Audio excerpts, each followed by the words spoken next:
The next day I says, Mom, I says, Shelley's not a Luftmensch. What Shelley is doing is he's our surrogate.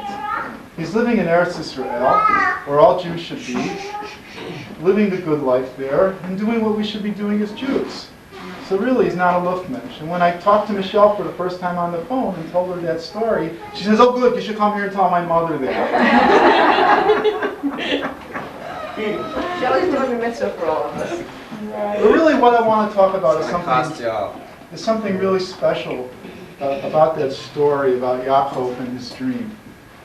And that is, there's a real deeper meaning there. And the deeper meaning has to come from the Hebrew word hamakom, the place. Now, in that first sentence where it says where Yaakov came, it says 3 different times it says the place. It says Yaakov lighted upon the place, he took the stones of the place, down in that place. And I mean, there's tons of midrash about all that, what the place is, about this Mount Moriah, which is the place where the Akedah, which was the binding of Isaac, took place, which we read on second day of Rosh Hashanah. And other people say it was where the Beit HaMikdash was, and this and that. But this was my thought about Hamakom.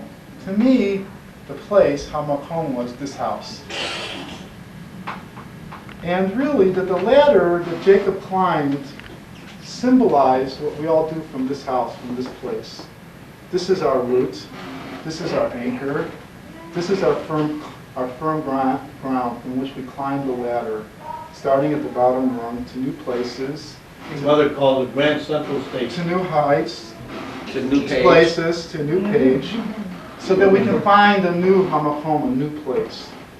And I think that's real important to think about, and that seems to be a real tender thing for me here when thinking about that parsha and thinking about all of us being together again, and thinking about how really that this is hamakom, this is the place where we all started out from.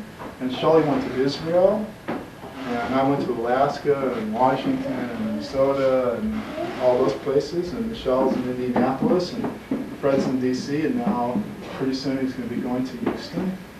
It's sort of like the sentence in the Parsha says, like the song, where the song comes from, Ufaratza.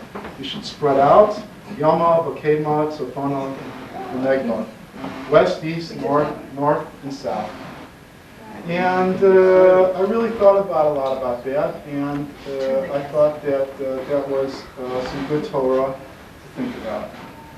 But like Yaakov, we all come back from our dreams, from our journeys of self-searching to this place.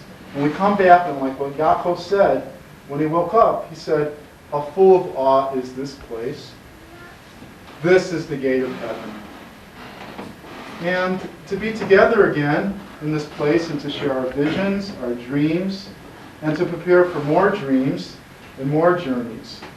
And also to be with each other and to touch each other in our spirits, as Hashem promised in Yaakov in that dream that he would do with Yaakov. And then finally, Yaakov leaves that place to go to Lavan. And we all know this story. This is the story about how Yaakov met Rachel, and how he fell in love with her, and how he wanted her as his wife, and how Lavan, who personifies evil in many, many ways, cheated him. First, Yaakov had to work for 7 years, and then he said, no, you can't have Rachel. I'm going to give you Leah, the older sister. And you have to work another 7 years for her.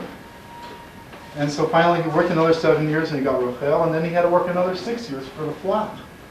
20 years total. And I guess when I was thinking about that parsha, when I was thinking about that business, I kept thinking about how Shelley kept going back to Israel. First to Be'al Yahu, and back and forth and back. I lost count. It was like Yaakov working for 20 years. He paid his dues.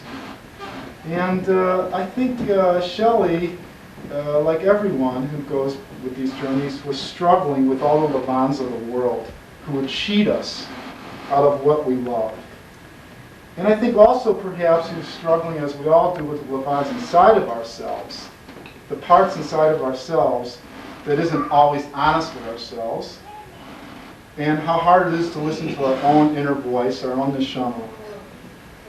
And then finally Shelley returned for the last time and he leaves the kibbutz and goes to Yerushalayim and meets Michelle, who had also journeyed, who had gone out from her country, from her relatives, from the house of her father, to Eretz Yisrael, to the land, and who I'm sure has had many journeys of her own, and who has confronted many Lavans.